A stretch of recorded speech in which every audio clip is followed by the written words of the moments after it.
नमस्कार, बहुत स्वागत है आप सभी लोगों का हमारे समृद्धि आईएएस के यूट्यूब चैनल पर। और परीक्षा से पहले ये हमारा अंतिम वीडियो है और इस वीडियो के माध्यम से हम परीक्षा में आने वाली जो विभिन्न चुनौतियां हैं उन पे हम विषयवार चर्चा करने वाले हैं। जनरली घर आए हुए हैं तो स्टूडियो यहाँ नहीं है, तो हम मोबाइल से ही ये वीडियो शूट कर रहे हैं। तो कुछ हम आपके प्रश्नों को लेंगे जो जनरली बच्चे हमसे बार बार पूछ रहे हैं मैसेज करके, और यूट्यूब में भी जब हम वीडियो बनाते थे तो वहाँ भी कमेंट करके बच्चों की कुछ क्वेरी रहती थी। तो अब वो समय है कि अब हम आपको उसके लिए जो है वो तैयार करें।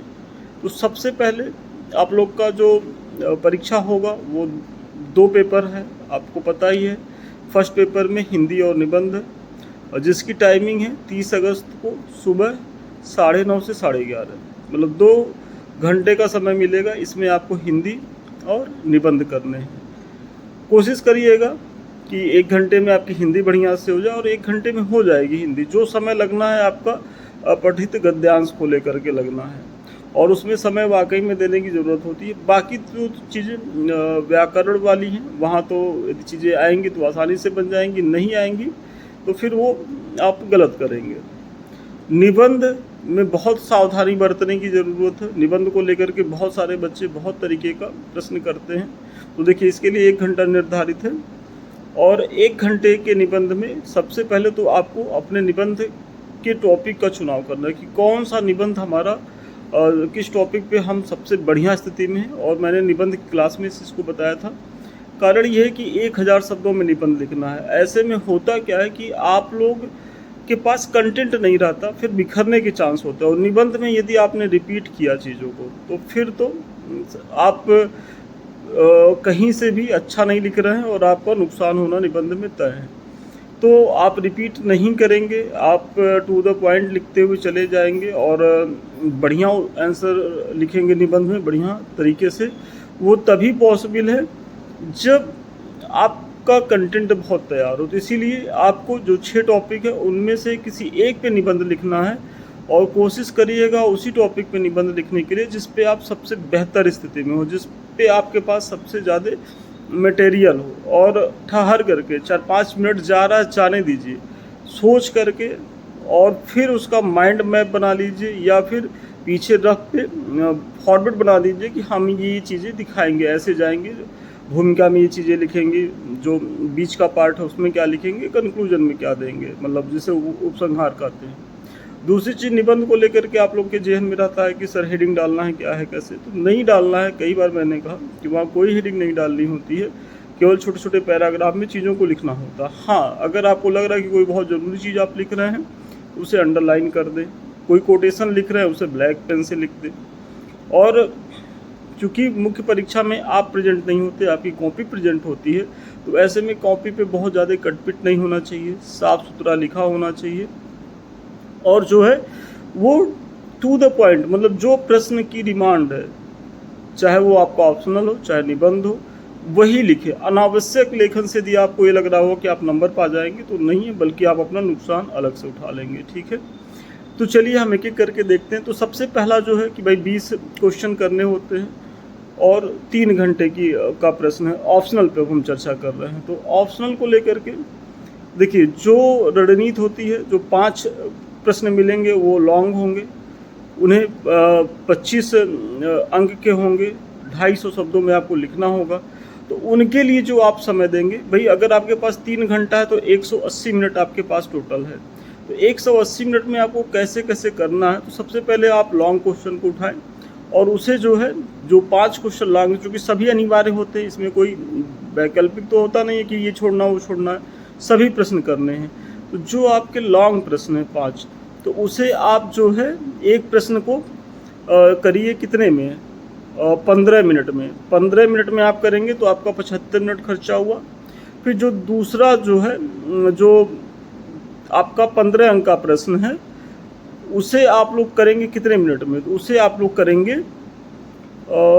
10 मिनट में। मतलब जो आपका 15 अंक का प्रश्न है उसे 10 मिनट में, जो आपका 25 अंक का प्रश्न है उसे आपको करना है 15 मिनट में। तो 15 × 5 = 75 उधर हो गया, 10 × 5 = 50 इधर हो गया। और फिर जो आप करेंगे, जो 10 अंक का प्रश्न है, तो प्रत्येक को जो है 5-5 मिनट देंगे, तो 50 मिनट इधर हो जाएगा, तो 50-50 100 और 75 उधर, कुल 175 मिनट में आपका प्रश्न हो जाएगा। और 5 मिनट आप वही है कि आप पढ़ने में लगा सकते हैं, या उस 5 मिनट को जो है आप उसको मेंटेन करने में, सजाने में, कहीं कुछ कमी रह गई तो उसको सुधार करने में लगा सकते हैं। तो आपका यही तरीका होना चाहिए कि जो लॉन्ग है वो 75 मिनट में, फिर दोनों जो है, फिर अगला जो 5 प्रश्न है 15 अंक वाला, उसे आप लिखेंगे 50 मिनट में, मतलब प्रत्येक को 10-10 मिनट देंगे। और फिर जो 10 अंक वाला है उसे प्रत्येक को 5-5 मिनट में ख़त्म करेंगे। देखिए, जो छोटे प्रश्न होते हैं, तो छोटे प्रश्न में आपको टू द पॉइंट लिखना है। वहाँ आपको, क्योंकि एक प्रश्न के लिए जो पिछली बार मेंस हुआ था उसमें आधा पेज मिला था, जो छोटा है, तो ऐसे में आधे पेज में आप अगर बड़ी भूमिका लिखेंगे तो आपका पेज भी ख़त्म हो जाएगा। उसके बाद आपको लगेगा कि जो आपको लिखना था वो आपने लिख ही नहीं पाया। तो तरीका यही है कि जो 60 लिखेंगे वहाँ तो बहुत ज़्यादा एकदम टू द पॉइंट बने रहना है। 15 अंक के प्रश्न में भी 1 पेज या 1.5 पेज पिछली बार मिला था, कुछ प्रश्न में 1.5 पेज दिया था आयोग, कुछ पेज में 1 पेज दिया था। ऐसे में यहाँ भी आपके पास बहुत स्कोप नहीं है, एकदम टू द पॉइंट बने रह के लिखना है। थोड़ी सी आपको छूट मिल सकती है 25 अंक वाले प्रश्न में, वहाँ 4 पेज पिछली बार आयोग ने दिया था, तो हो सकता है इस बार भी वही पैटर्न रहे। तो ऐसे में 4 पेज में आप थोड़ा बहुत भूमिका, निष्कर्ष या अपने तरफ से कुछ ऐड कर सकते हैं, लेकिन वहाँ भी मतलब वही है, कोल्हू के बैल वाला नियम कि प्रश्न के एक परिधि में ही आपको रहना है। अगर प्रश्न के परिधि से आप बाहर गए तो विश्वास मानिए आपका पेपर तो भर जाएगा, पेज भर जाएगा। आपको एक संतुष्टि भी हो सकती है कि मैंने तो पेज भर दिया, कॉपी भर दी, लेकिन आपको अंक नहीं मिलेगा। और ये धोखा बार बार बच्चे कमीशन के एग्ज़ाम में, मेंस में खाते हैं, क्योंकि उन्हें ग्रेजुएशन और एमए के लिखने के पैटर्न को वो आधार बनाते हैं। वहाँ क्या है कि भाई एग्जामिनर उतना ध्यान से कॉपी नहीं पढ़ता है, और देखा कि बच्चा पेज भरा हुआ है तो नंबर देता चला गया। लेकिन यहाँ ऐसा नहीं है, यहाँ प्रश्न के डिमांड के अनुसार यदि आपने पेज भरा है तभी आपको, देखिए पेज तो यहाँ भी भरना आपको है, लेकिन प्रश्न के अकॉर्डिंग रहते हुए मतलब आपको जो है वो आंसर राइटिंग करनी है, तब अंक पाएंगे। तो पहली बात तो ये रणनीति आपको अपनानी होगी। कैसे कि वही कि 75-50-50 ये रेशियो आपको करना। इससे क्या होगा कि आपके सारे प्रश्न भी हो जाएंगे और छूटेंगे भी नहीं। और विश्वास मानिए भी किसी प्रश्न में आपको बहुत अच्छी जानकारी होगी, लेकिन इस रूल को ब्रेक मत करिएगा, क्योंकि आप बहुत जानकारी लिखेंगे बहुत अच्छा तो 1 नंबर आधा नंबर बढ़ा लेंगे, लेकिन अगर ज़्यादा लिखने के चक्कर में आपका लास्ट में 10 अंक का भी प्रश्न छूटा तो आप वहाँ से 5 नंबर नुकसान उठा लेंगे, 4 नंबर का नुकसान उठा लेंगे। तो तरीका यही है कि पूरा प्रश्न पत्र करके आना है। अब इसमें आप कहेंगे कि सर जो प्रश्न नहीं आएगा उसके लिए क्या करेंगे? तो देखिए, आप लोग पीटी पास किए हुए बच्चे हैं और ये सोशल साइंस है, तो सोशल साइंस में ऐसा कुछ मैथमेटिक्स की तरह नहीं होता है कि आप चीज़ों को समझ नहीं रहे हैं। हो सकता है कि आपको उस प्रश्न पे जानकारी कम है या बहुत थोड़ा जान रहे हैं, लेकिन कुशलता इसी में है कि उसे भी पूरा करके आए। यदि आप छोड़ करके आएंगे तो आप अपना नुकसान उठाएंगे। क्यों? क्योंकि इस गला काट प्रतिस्पर्धा में आपका जो बगल वाला बच्चा होगा वो पूरा प्रश्न पत्र करके आया होगा, कोई प्रश्न छोड़ा नहीं होगा। तो ऐसे में आपको करके आना है। बस उसमें क्या है ना कि एक बार जो प्रश्न नहीं आया उसे ठहर करके पढ़िए, थोड़ा सा दिमाग पे जोर डालेंगे तो कुछ उसके आसपास की चीज़ें निकलेंगी। यदि आसपास की चीज़ें भी आप कुछ लिखेंगे, सपोज कि 10 अंक का प्रश्न है, आपको 2 नंबर 2.5 नंबर ही मिल गया, तो भी आप 2-2.5 नंबर एक प्रश्न में पा गए, तो ये बहुत बड़ी रणनीति है आपका। और इससे क्या होगा कि आप जो है लड़ाई में बने रहेंगे। तो 20 प्रश्न करके आना है, जो नहीं आ रहा है उसको भी करना है। और एसएसटी में ऐसा नहीं है कि सिविक्स में, हिस्ट्री में ये सब बच्चे कर नहीं सकते हैं, आसानी से कर सकते हैं। आप बस थोड़ा सा दिमाग पे जोर डालिएगा, घबराइएगा नहीं, पहली चीज़। दूसरी चीज़ कि सामान्य हिंदी निबंध की क्या हो रणनीति, तो मैंने वही बताया कि भाई निबंध में आपको क्या करना है कि उन्हीं पॉइंट को चूज करना है जो आपके लिए ये आपको कॉन्फिडेंस दिलाए कि इस पे हम 1000 शब्दों में लिख लेंगे। बस अगर वो चीज़ें आपके मन में है कि वो कॉन्फिडेंस आ रहा है तो एकदम लिखिए, और जिस चीज़ पे नहीं आ रहा है कतई मत लिखिए। क्योंकि होता क्या है कि 2 पेज लिखने के बाद यदि आप काट के फिर दूसरा निबंध लिखेंगे तो परीक्षक के मन में भी एक बेकार भावना जाती है कि बच्चे का मैनेजमेंट सही नहीं है, इसको पता नहीं है कि क्या लिखना है, कैसे लिखना है। तो ये सब गलती मत करिए। कुछ बच्चों का होता है कि सर 20 प्रश्न करते करते राइटिंग ख़राब हो जाती है, या कुछ बच्चे ऐसा करते हैं कि स्टार्टिंग में तो ऐसा लिखते, इतना सुंदर लिखते हैं 2 घंटे तक, उसके बाद जब लगा कि 2 घंटे में उन्हें किया क्या कि केवल 5 लॉन्ग क्वेश्चन किए, उसके बाद फिर 1 घंटे में भूत की तरह लिखते रहते हैं। तो ये रणनीति एकदम गलत है। आपकी कोशिश ये होनी चाहिए कि जैसे पहले पेज पे आपने आंसर राइटिंग करी है वैसे लास्ट पेज तक जाइए। ये आपके मैनेजमेंट को दिखाता है। एग्जामिनर को लगेगा कि चलिए ठीक है, बच्चा कम से कम एक तार बना हुआ है। और एक तार आप तभी बने रह सकते हैं कि जब हर प्रश्न को, जब आपने ये तय कर लिया कि मुझे चाहे आए चाहे ना आए हर प्रश्न को करना है, तो ऐसे में आप भाई उतना समय तो दे रहे हैं, तो जितना समय जिस प्रश्न के लिए आपने निर्धारित किया है उतना उस पर लिखिए। और जब आप अपने टाइम के हिसाब से लिखेंगे तब आपका ये नहीं होगा कि स्टार्टिंग में 4-6 क्वेश्चन बहुत अच्छे, उसके बाद तो आपने ऐसा लिखा है कि वो आपके लिए ही चुनौती है कि बाद में बैठा दिया जाए कि इसको परीक्षक बना करके इसको नंबर देना है, तो अपनी ही कॉपी आप ना पढ़ पाए। तो ये काम नहीं करना है। कोशिश करिए कि जैसे आपने फर्स्ट पेज पे लिखा है वैसे आप जो है लास्ट पेज तक भी लिखते हुए जाएं। यही आपके मैनेजमेंट को भी दिखाता है, ठीक है। फिर एक बड़ी चीज़ें हैं कि भाई परीक्षा में डॉक्यूमेंट्स क्या लेके जाना है। तो देखिए, डॉक्यूमेंट्स के तौर पे आपका एडमिट कार्ड होना चाहिए, आपका आईडी प्रूफ होना चाहिए, और आईडी प्रूफ की फ़ोटोकॉपी भी रख लीजिएगा ज़रूर से। मतलब ओरिजिनल तो होना ही चाहिए, फ़ोटोकॉपी होनी चाहिए, 2 फ़ोटो आपके पास अनिवार्य रूप से होने चाहिए। तो इतनी चीज़ें आपको लेके जाना है। जैसे कुछ बच्चे कहते हैं सर घड़ी पहन के जाएँ कि ना जाए। देखिए, यदि आप नॉर्मल घड़ी पहन के जाते हैं तो परीक्षा में मेंस में नहीं रोका जाता है, लेकिन इलेक्ट्रॉनिक घड़ी को लेकर के प्रतिबंधित किया गया है। हो सकता है कि आपको इस घड़ी के लिए भी रोका जाए। कारण ये है क्योंकि सेंटर पे जितने भी कमरे होते हैं वहाँ घड़ी लगी रहती है, तो घड़ी को लेकर के टेंशन नहीं लेना है, घड़ी वहाँ मिलेगी आपको। डॉक्यूमेंट्स में आपको अपना आधार या जो भी आपका आईडी प्रूफ है उसका ओरिजिनल फ़ोटोकॉपी, 2 फ़ोटो ये लेके जाना है। फिर जो है एडमिट कार्ड आपको लेके ही जाना है। एडमिट कार्ड के बिना तो आपकी एंट्री ही नहीं है, तो ये एडमिट कार्ड के साथ इतनी चीज़ें लेके जानी है।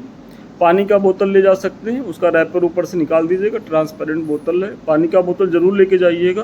कारण ये है कि यदि आप आयोग में पढ़े तो आपको तो वहाँ पानी मिलता रहता है, लेकिन अगर आप किसी वैसे कॉलेज वॉलेज में सेंटर गया तो दिक्कत वहाँ ये होती है कि पानी के लिए आपको फिर बाहर जाना पड़ता है। वैसे में पानी का बोतल बिल्कुल ले जाइए, एकदम अलाउ रहेगा। कुछ बच्चों का ये है कि सर जेल पेन का उपयोग करें कि बॉल पेन का उपयोग करें। तो देखिए, अब जो स्थिति है वो पेन बदलने वाली नहीं है। जिस पेन पे आपका हाथ सेट है उसी पेन से आपको लिखना है। अब कोई पेन आपको बदलने की ज़रूरत नहीं है। हाँ, जेल पेन वाले बच्चों को कुछ हम आश्वस्त करना चाहेंगे। जैसे उनको लेकर के सबसे ज़्यादा हमारे पास प्रश्न आता है कि सर जो जेल पेन है वो कहीं ऐसा ना हो बरसात हो जाए, भीग जाए। तो ये आपका हेडक नहीं है, ये आयोग का हेडक है, और आयोग में इतनी लापरवाही नहीं होती। जैसे ही आप प्रश्न आपका पेपर ख़त्म होता है वैसे वो सील पैक्ड हो जाता है, वाटर प्रूफ होता है। तो कभी ऐसा आयोग के इतिहास में नहीं हुआ कि जेल पेन की वजह से जो है वो कॉपी ख़राब हुई और बच्चों की रीपरीक्षा हुई। तो ये सब चीज़ें नहीं होती हैं। दूसरी चीज़, कुछ बच्चे कहते हैं कि सर जेल पेन से पीछे मतलब कॉपी ख़राब हो जाती है, तो ऐसा एकदम नहीं है। कॉपी की गुणवत्ता बहुत अच्छी होती है, आयोग बहुत अच्छी कॉपी देता है, एकदम ख़राब नहीं होती। और जेल पेन से एक फ़ायदा तो ये होता है कि आप थोड़ा सा फास्ट लिख सकते हैं, स्मूथ लिखाता, और उसका जो अक्षर है वो निखर करके आता भी है। तो जेल पेन अगर आप उपयोग कर रहे हैं तो अच्छा है, लेकिन यदि आपका हाथ बॉल पेन पे भी सेट है तो आप बिल्कुल जो है वो सेट कर सकते हैं। तो ये सारे कुछ चीज़ें थी। आपको समय पे पहुंचना है, जो रिपोर्टिंग टाइम है उसके पहले, क्योंकि रिपोर्टिंग टाइम के बाद यदि आप प्रयास करेंगे, जैसे 25 में ही हमारे एक विद्यार्थी के साथ हो गया था, और उसका लखनऊ सेंटर था, जो फर्स्ट पेपर था 8:45 के बाद गेट क्लोज होना था, और विश्वास मानिए कि गेट क्लोज कर दिए तो फिर उन्होंने खोला भी नहीं। तो आपको ये गलती नहीं करना, समय पे पहुंच जाइए, और एक रात पहले खूब अच्छी आपको नींद लेनी है, प्रॉपर वे में बढ़िया से सोना है। और परीक्षा के पहले एक चीज़ जान लीजिए कि शाम के समय यदि मेंस है तो एक दिन पहले पढ़ना बंद कर दीजिए, कोई फ़ायदा नहीं मिलता है। तो इस समय मतलब अभी तो रक्षाबंधन आप लोग मना रहे होंगे, कल 5 बजे तक जो आपको देखना होगा देख लीजिएगा, 29 तारीख है। और उसके बाद तो एकदम रिलैक्स होके सोइएगा, लाइट खाना खाइएगा, क्योंकि नींद बहुत ज़रूरी है। दोनों मीटिंग में लिखना है। कुछ बच्चे बहुत उत्साही होते हैं, सोचते हैं कि इसी रात भर में पढ़ करके हम जो है पूरा जा करके मतलब एकदम बहुत शानदार करके आएंगे। वो एकदम मूर्ख बच्चे होते हैं, क्योंकि यदि उनकी नींद पूरी नहीं रहेगी तो पीटी की परीक्षा नहीं है कि टिक लगा के चले आना। और पीटी की परीक्षा में भी यदि नींद पूरी नहीं है तो आता हुआ क्वेश्चन आप गलत कर देंगे, क्योंकि आप उस कंसंट्रेशन से पढ़ नहीं पाएंगे। और यहाँ तो मेंस लिखना, यदि नींद गड़बड़ हुई तो विश्वास मानिए कि फिर वो कलम नहीं चलेगा, फिर आपका दिमाग उतना एक्टिव नहीं होगा, आपको उतना पॉइंट्स वो दे नहीं पाएगा। 10 पॉइंट आप रट के गए हैं, वहाँ 2 पॉइंट भी नहीं निकल के आएगा। तो ये चीज़ें नहीं करनी है। नींद प्रॉपर वे में लेना और ये मान लेना है कि यार मैंने जो पीछे पढ़ा है अब उसी में जो आएगा करेंगे और अच्छा करेंगे। क्योंकि एक रात पढ़ लेने से आप कोई पहाड़ नहीं उलट देंगे या कोई बहुत बड़ा परिवर्तन नहीं आ जाएगा। और अगर कहीं एग्ज़ाम का प्रेशर आपके ऊपर हावी हो गया, रात में आप नींद से डिस्टर्ब हुए, मतलब आप दहशत में आए, और जो पहली बार बच्चे मेंस लिखते हैं उनके साथ ये चीज़ें हो जाती है जनरली, तो वो अपना बहुत ज़्यादा नुकसान इसी के चक्कर में उठा लेते हैं। तो ये सब चीज़ें हैं, इनको आप ध्यान में रखिएगा। जो मैंने बताया, फर्स्ट पेपर कितने समय में करना, निबंध के लिए मैंने क्या बताया। हिंदी में केवल आपको जो बहुत ज़्यादा काम करना है वो आपको अपठित गद्यांश पे करना है, क्योंकि वहाँ थोड़ा ठहर करके चीज़ों को देना है। वहाँ 20 मिनट तक दे दीजिएगा आराम से, और उसके बाद तो फिर व्याकरण वाली चीज़ें तो आती रहेंगी तो हो जाएंगी। और मैंने काफ़ी वीडियो बनाए हैं, मुझे भरोसा है कि वहाँ से आपको बहुत सारी चीज़ें मिलेंगी भी। तो चलिए, इन्हीं शब्दों के साथ बहुत ज़्यादा शुभकामना आपको, आपकी परीक्षा बहुत अच्छी हो, और परीक्षा देने के बाद आप लोग अपना फीडबैक मुझे ज़रूर बताइएगा। Thank you so much.